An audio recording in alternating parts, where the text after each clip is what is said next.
Welcome to Off Leash and Unfiltered. Trigger warning, I'm Katie Pepe, delivering the truth in dog training.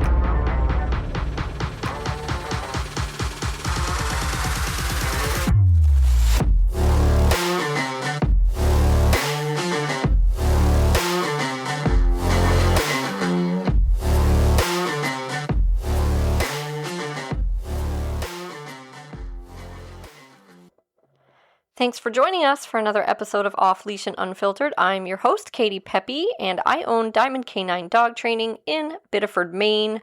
We specialize in e-collar training for off-leash obedience and behavior modification, so helping people stop behaviors they don't like, barking, jumping, getting into the trash, and more serious things, leash reactivity, aggression, resource guarding, and we love working with nervous and fearful and anxious dogs as well. We also offer puppy programs, so that's who we are and what we do, and this podcast is just our way of sharing everything we see and do and learn every day with you guys, everything we're doing with the dogs and with our clients, and our hope is you'll get something out of this that will help you with your own dog. So don't forget to hit subscribe to help support the podcast. We have 5 Q&A questions for you guys today. These are all questions that I have fielded over the last 5 to 7 days working with people and their dogs. So these are questions that we get all the time. These are really common scenarios, and so I'm really happy to be digging into these questions today because hopefully there'll be something in here that will make your training go a little bit smoother. So the first question is, my dog lies down when I say sit. Okay. And people want to know, should I correct that? Should I let it slide? Or how do I fix it? So let me dig into that a little bit. This is super, super common. So before I get into it, let me just say that one of the biggest reasons this happens is that we will often say sit before we say down. So if you've listened to some of my previous episodes, you may have picked up on the fact that I'm always saying the order you do things in matters, right? Your dog learns things in sequences. That's how we condition them. That's how they learn associations. So most people, the first thing they teach their dog is to sit. Now, when they go to teach their dog to lay down, a lot of times it's easier if the dog is already in a sitting position, right? Because then we can just kind of slide them into a down. So what happens is, instead of just teaching the dog how to lay down, we often will say sit first and then we'll teach them how to lay down. And then that leads to a pattern of us repeatedly saying sit down, right? And so we do teach the dog to lay down, but we teach them that we say sit before they do it.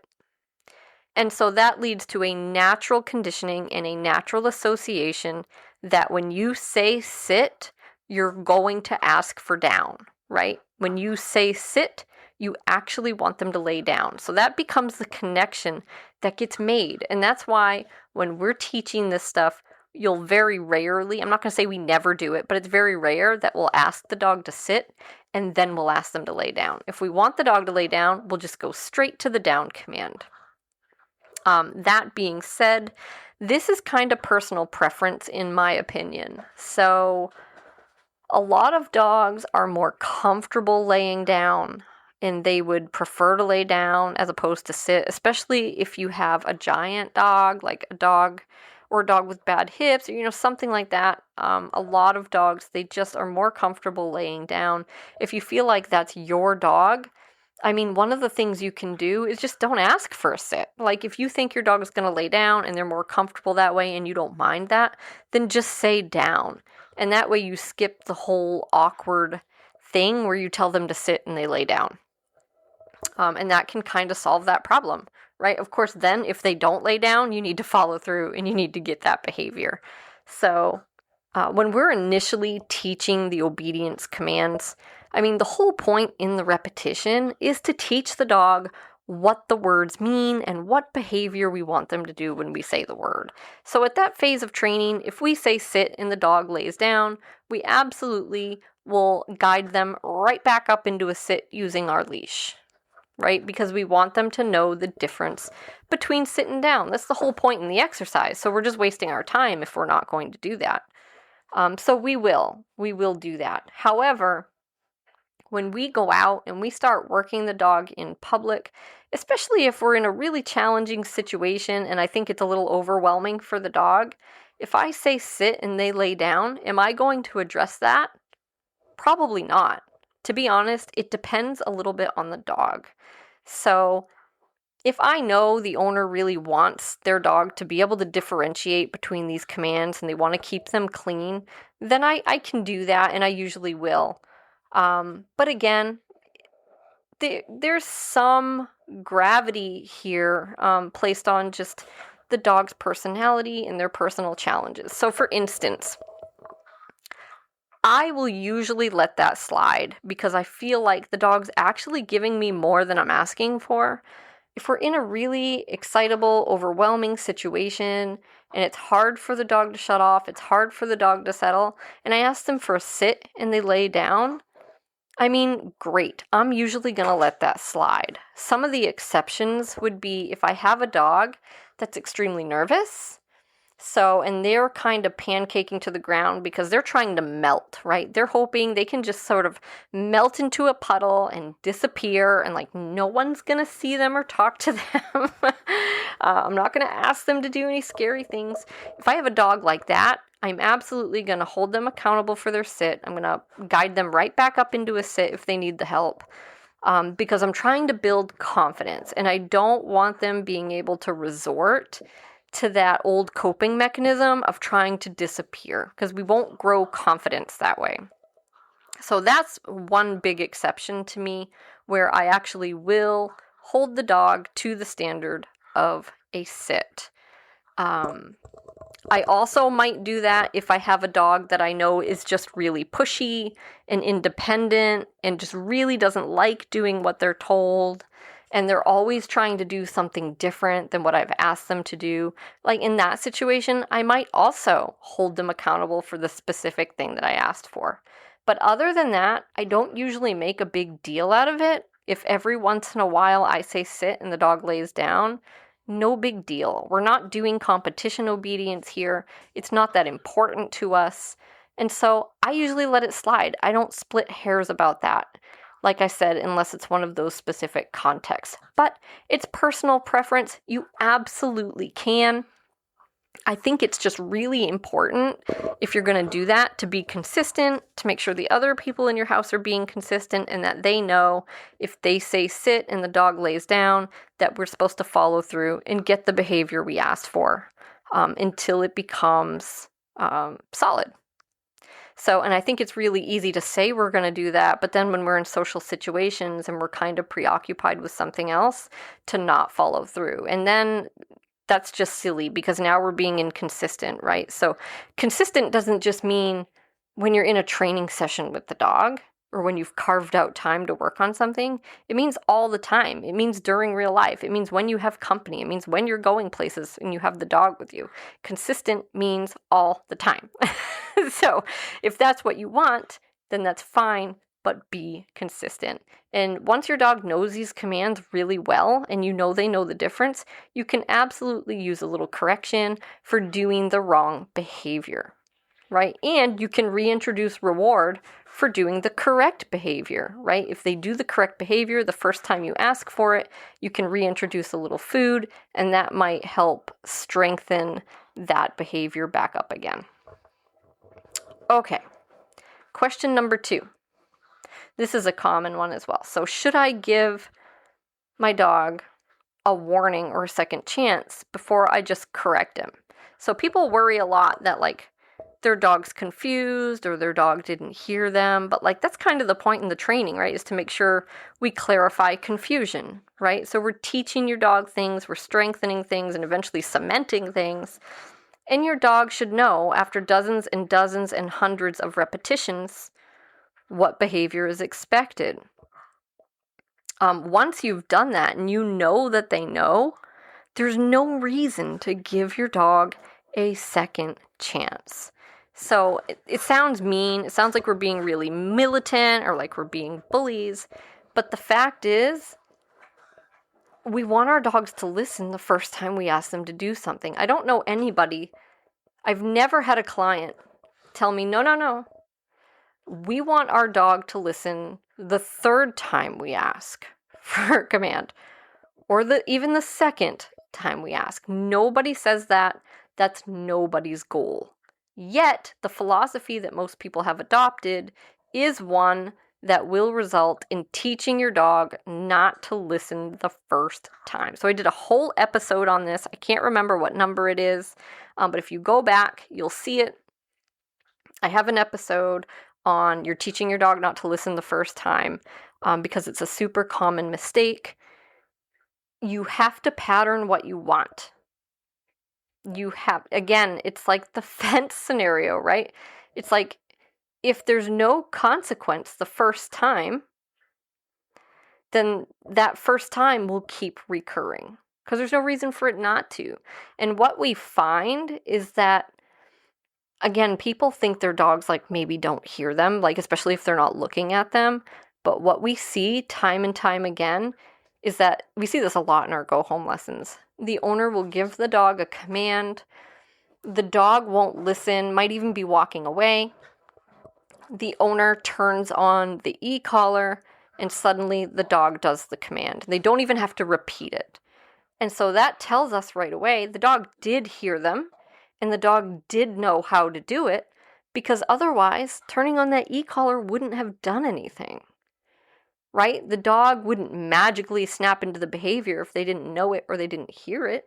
So obviously they did, right? So I'm not saying that's always the case, but that's super, super common. And so the way you avoid that is you actually do hold your dog accountable after the very first command, because that's the only way that you're going to make the behavior reliable after the first command. And so even if you don't have e-collar training in place, you don't have an e-collar on your dog, if you have your dog on a leash and prong and you say sit or you say down and your dog doesn't comply, you can then go ahead and give them a leash pop and repeat the command, right? So there has to be some kind of feedback happening that disagrees with that non-compliance, some kind of feedback loop that says you have to listen the first time. And that doesn't mean that you necessarily have to light your dog up like a Christmas tree, right? But if you just let it slide, you just repeat the command, all you're doing is devaluing your command and literally training your dog not to listen the first time because there's no reason to. So that's what we're seeing. Question number 3. My dog really struggles in certain contexts and I don't know how to fix it. So my dog is really good at things like laying down in place and basic obedience. But when Uncle Joe comes over, it's a nightmare, right? So I hear this a lot, that dogs have like certain dog friends or certain family members that they're just absolutely head over heels about, and they just completely lose it when that person comes over. This is super common. And so I want to go over a couple of reasons why this might be and what to do about it. So this can be really challenging for people, and part of the reason this can be super challenging is because it partially involves dealing with the people, right? You have to set boundaries, not just for your dog, but for your guests as well, people. So it isn't fair to hold your dog to this super high standard and then have people come in and, first of all, undermine you, which isn't fair to you, and tempt your dog intentionally to do things that you don't want them doing. So they come in, they see that your dog is on place, but that the dog is super excited and barely holding it together, and they start calling your dog over and like talking in this high-pitched, excitable voice, and next thing you know, your dog is off the place cot, all wiggly, peeing all over your floor because they're excited, whatever it is your dog does, jumping all over guests maybe, right? Hopefully you address that if that's happening, separate issue. But anyway, that's not fair. It's not fair to you. It's not fair to your dog. So that's not really just a dog training issue. That is a setting boundaries issue. And there's a saying out there that setting boundaries requires the other person to do nothing. So when you feel a little self-conscious, you feel a little nervous about putting those boundaries in place with people, just remember, you're not asking them for anything. They don't have to do anything for you. That's not what you're asking. You're asking them to respect a boundary in your home, right? Because you should be able to have standards in your home and standards for your dog. And if you need them to come in and ignore your dog, then that's a very reasonable request. And if they can't do that, then maybe they can't come to your house. And I don't care who they are, because you deserve that level of respect and authority in your own home. You're not asking for that much. Now, if you're asking people to come in and whisper and avoid looking at the dog, keep their voices down, walk slowly, like walking on eggshells, that's different. Your dog needs to be able to tolerate normal life. Can't get enough of this dog training stuff? Well, I have great news. We're going to start offering an inexpensive paid subscription where you can get access to our new exciting bonus content. It's just one more way that you can help support the podcast. But even if you can't do that, just leaving us a review and hitting subscribe is hugely appreciated. And of course, don't forget to tell your friends about the podcast, because you and I know they have issues with their dogs. And this way, they won't have to get mad at you for saying it, because I'm saying it. Thank you for being here, guys, and thank you for your support. So there's a fine line here, right? There's a balance, because yes, your company should be able to respect your boundaries and not like literally call your dog off place or go over and like give your dog tons of attention if they're not in a headspace where they can handle that yet. But at the same time, you shouldn't have to be all weird and act abnormal, right? And be super quiet. Like, your dog should be able to tolerate normalcy. That being said, some dogs this is easier than others, right? And you might have to meet your dog where they are and do what I said and have people kind of ignore them for a little while. You shouldn't really have to do that forever, but if you have to do it for now, do it. So the most common reason that this happens is because we haven't supplied the necessary feedback to keep arousal down, right? So your dog getting crazy excited when this person comes over, and this sounds really mean to people, but you should absolutely correct your dog for that. I'm not saying they can't be happy to see the person or that they can't spend time and say hi to the person at some point, but you are literally allowing your dog to choose to go off a cliff behaviorally.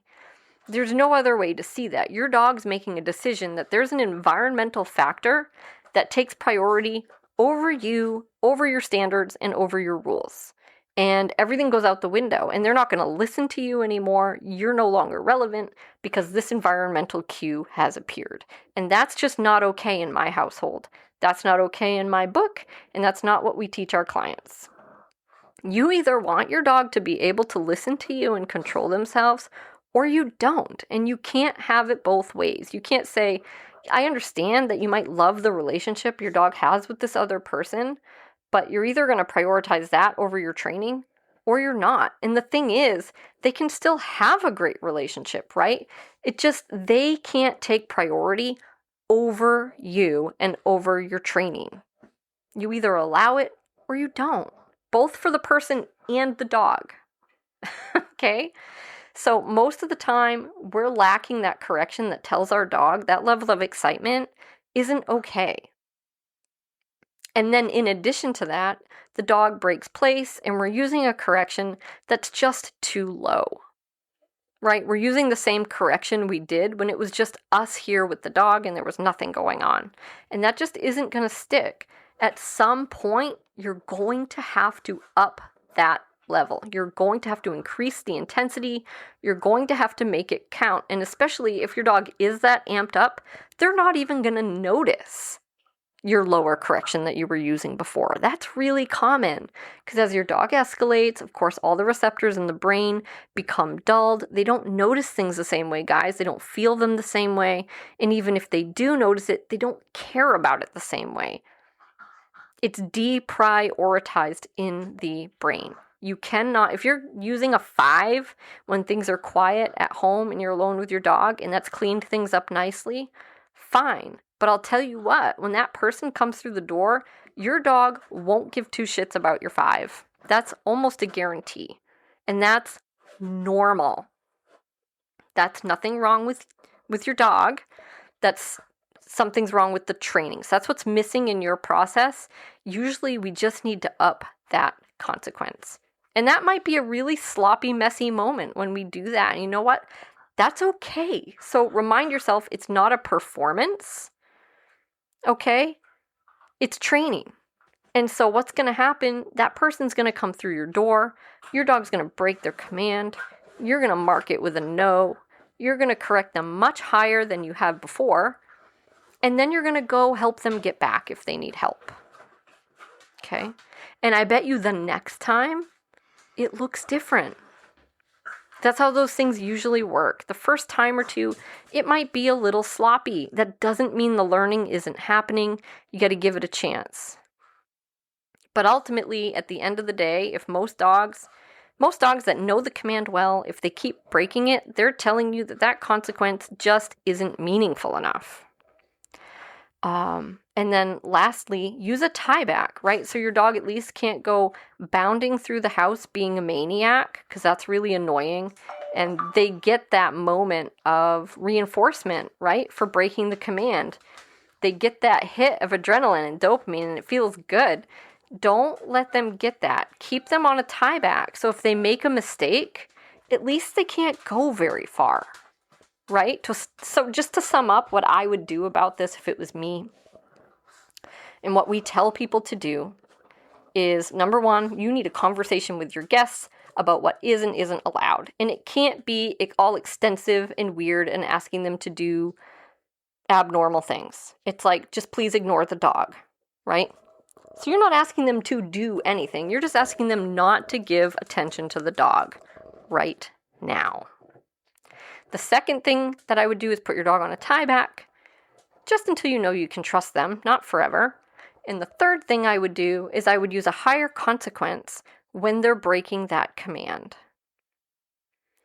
Now, if you're using a really high consequence and that's not cleaning it up, then there might be something else going on that you need to address in your training. It might be that your dog doesn't know the command as well as you thought they did. It might be that your dog is extremely anxious or fearful and needs chipping away at other times during the day. So there can be other ways of gaining some leverage in these situations, and your dog might just be one of those dogs. But most dogs, the average dog, it's just they need to know that the consequence for breaking that command is going to be uncomfortable and it's not worth it, and they're better off to stay there until you tell them they can come off. And by the way, as a side note, don't tell your dog they can come off until they are completely chill. Otherwise, we're just perpetuating that state of excitement, and that's going to work against you. Number 4. Should I make my dog sit at the door? Or more accurately, people say, why shouldn't I make my dog sit at the door? Because we always tell people not to do that. And this is a great question. And here's the thing. I don't really have a problem with your dog sitting at the door. If you like your dog to sit at the door, then that's great. Have your dog sit at the door. But you shouldn't have to say it every time you go to the door. You just shouldn't. Why? Well, because you're creating a totally different state of mind with your dog. So, as I said earlier, you really shouldn't need a command. I don't know if I said that in this episode or if it was my previous episode, but I say this all the time. You shouldn't need to give your dog a command to stop doing a bad behavior. Okay? This is sort of the same thing, right? We tell our dogs to sit at the door because we want them to be polite and we don't want them to barrel us over and we don't want them to run through the door. And I get it, but they should just know that, right? If you go to the door and you give them instruction every time so that you can avoid those things, what you're really avoiding is the conversation that you want to have. You want to have the conversation that says, don't run through the door. Don't be a jerk at the door. Don't barrel over me. Don't bump into me. Don't run out into the road, right? You're avoiding having that conversation. And you're going to have to say sit for the rest of your dog's life every time you go to the door. Because here's the thing. People seem to kind of think, like the logic out there seems to be that if I just ask my dog to do something in a situation, they'll just do it naturally on their own once they know what I want. And no, they won't. No, they won't. They just won't, right? Because they're going to do what comes naturally. That's what dogs do. And that's not necessarily going to just start becoming part of their natural repertoire, especially if they're a little excited. They're not going to do it on their own. What's going to prompt them to start doing it on their own is, of course, accountability. So if you truly want a sit at the door, right, not because you're trying to avoid all this bad stuff, but just because you like a sit at the door, fine, then do that, but don't say it. People go, huh? Well, how am I supposed to get it? Well, exactly. The whole idea is it's an expectation, right? We want our dogs to know the rules, to know the standards, and to give us the correct behaviors at these things that we're doing every single day, multiple times a day. Like, how many times a day does your dog go through a friggin' door? How many times should you have to ask them to do the thing you want? At some point, you have to start expecting it. And so the way we do that is we'll use very low-level e-collar, right? And we'll just start, after we've done the door a couple dozen times and we've asked them to sit, we'll just start tapping the e-collar at the door if they don't sit. No verbal. And what we'll see happen, usually within a few reps, is we no longer have to say sit and we no longer have to tap. However, I'm a really big fan of just walking up to the door and just expecting your dog to be polite. Just let your dog make a choice and just give your dog feedback.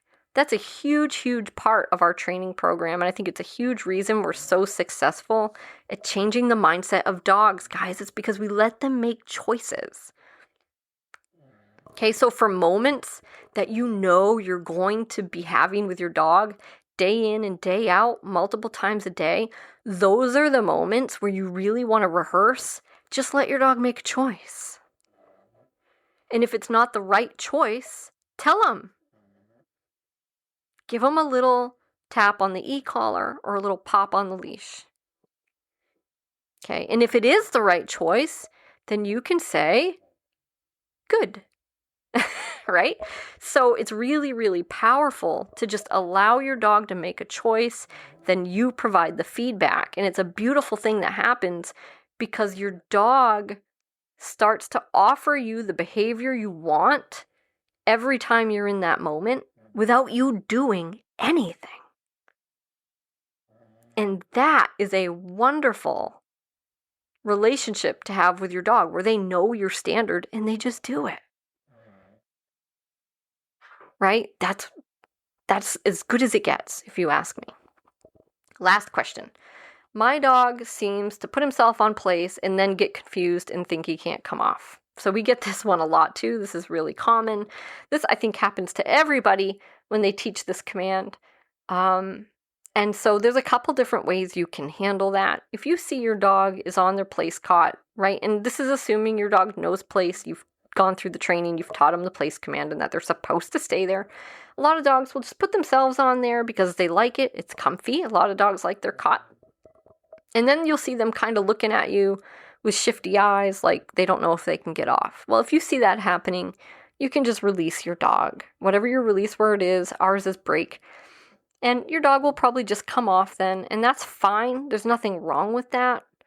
The one thing I worry about in that situation is if you have multiple people in the household and you have multiple people who could put your dog on place or release your dog from place, you might not have any way of knowing if the dog is supposed to be there or not.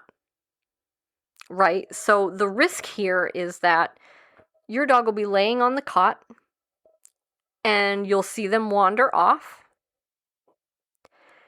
And if you don't know if somebody put them there with the place command, then you won't know whether or not to hold them accountable for it. So that's the bigger problem. The problem isn't so much that your dog thinks they're stuck on there and they don't know if they need to wait for a release. Like, that's fine, right? But it's the opposite problem where your dog wanders off and we don't know if they should be or not because someone else may have placed them there. So if that's a risk for you, then I really recommend making your place cot a 110% you are on place when you were there. And that way, there's no doubt in your mind that you should address it if they get off. Meaning, if your dog goes there on their own and lays down, that's it. They've placed themselves and they can't get off there now until you release them. That just avoids inconsistencies. The other thing you could do is you could just pick the cot up when you're not placing your dog. So then it's just not even an issue. Right? So there's several ways you can handle it, and it really doesn't matter which one you choose as long as you're consistent. Everyone in your household needs to be on the same page, and you all need to know what's going on, and everyone needs to be committed to doing the same thing, lest everything just turn into chaos, right? And all of your commands just kind of devolve into meaninglessness, and the dog's just kind of doing whatever they want. So handle it however you want, as long as you're consistent. And that, my friend, are the answers to some of the most common questions that we get regarding obedience training. We hope you enjoyed today's episode. If there's a topic you'd like to hear discussed, you can send that to me directly at katie@diamondk9.com via email. So I will link to that email address in the show notes. Thanks for joining us today, guys. Thanks for supporting the podcast, and I look forward to the next one.